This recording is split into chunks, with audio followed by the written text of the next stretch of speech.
One of the men who helped expose USAID really is at the forefront of all of this, is the executive director of the Foundation for Freedom Online. Our good friend Mike Benz is back. Mike, it is good to see you. Since the last time you were on, you've been on a whirlwind tour, my friend.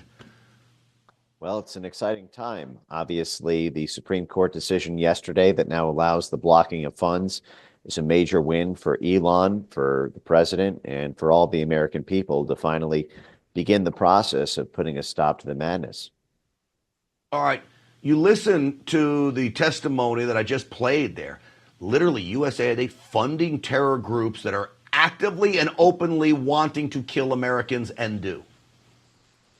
They've been doing this for decades. This is why I always say that when it's too dirty for the CIA, you give it to USAID.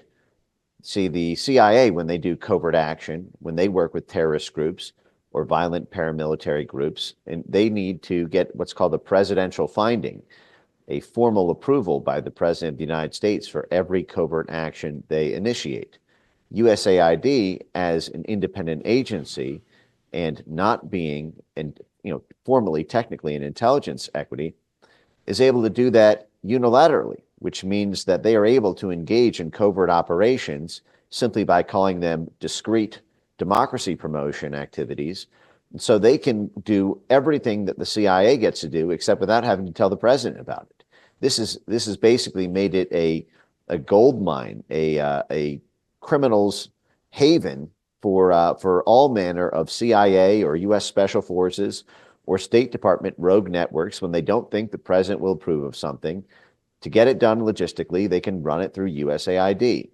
This is a great example of this is all the USAID money that went to the Syrian rebels and the Al-Qaeda networks that are now currently in charge of the government of Syria.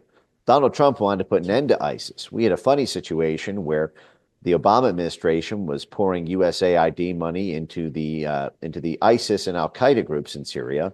Donald Trump gets into office. He puts out the Twitter of the U.S. Embassy in Syria puts a $10 million bounty on the head of a man named Mohammed al-Jalani, saying that his HTS Al-Qaeda spinoff was a terrorist group, and $10 million for anyone who brings him into the U.S.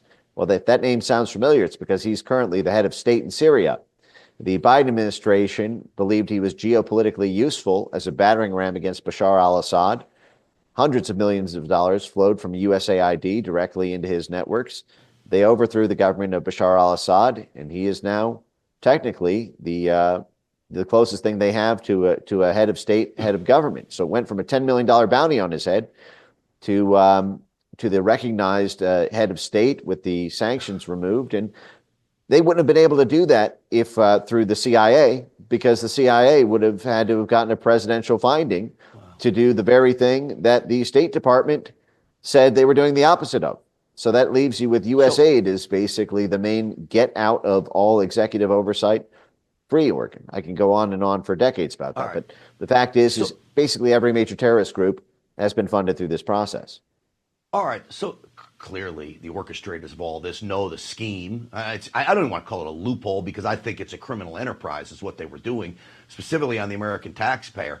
It's interesting because you mentioned one of the missions allegedly was to promote democracy. It seems everything you laid out is the exact opposite of that. And then I found out it looks like USAID engaged in election engineering in Brazil. Jair Bolsonaro was one of my favorite leaders. A lot of people call him the Trump of the tropics. He turned around Brazil.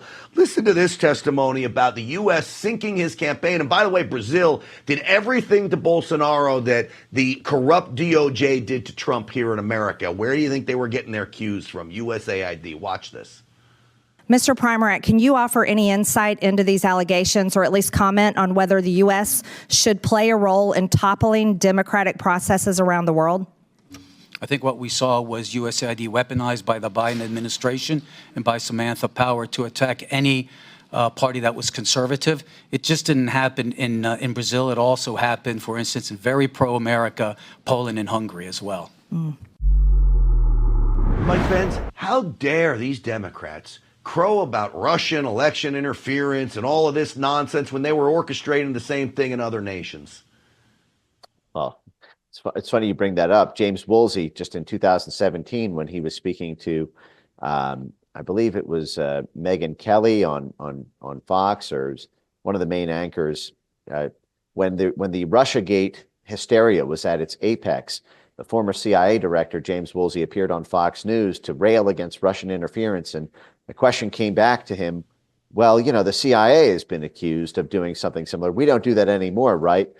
And Woolsey sort of chuckles and he says, well, we used to do this all the time in Italy and in Greece, but, we don't do that sort of thing anymore. And then he pauses and he says, unless it's in the interest of democracy. Now, the catch here is that they've defined political populism to be a threat to democracy.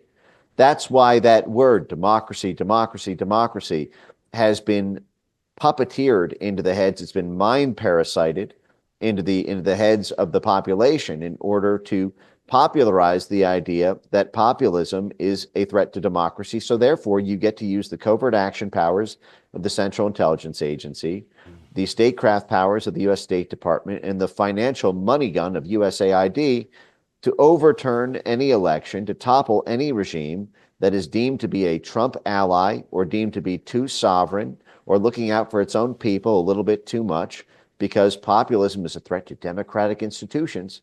That just means USAID grantees.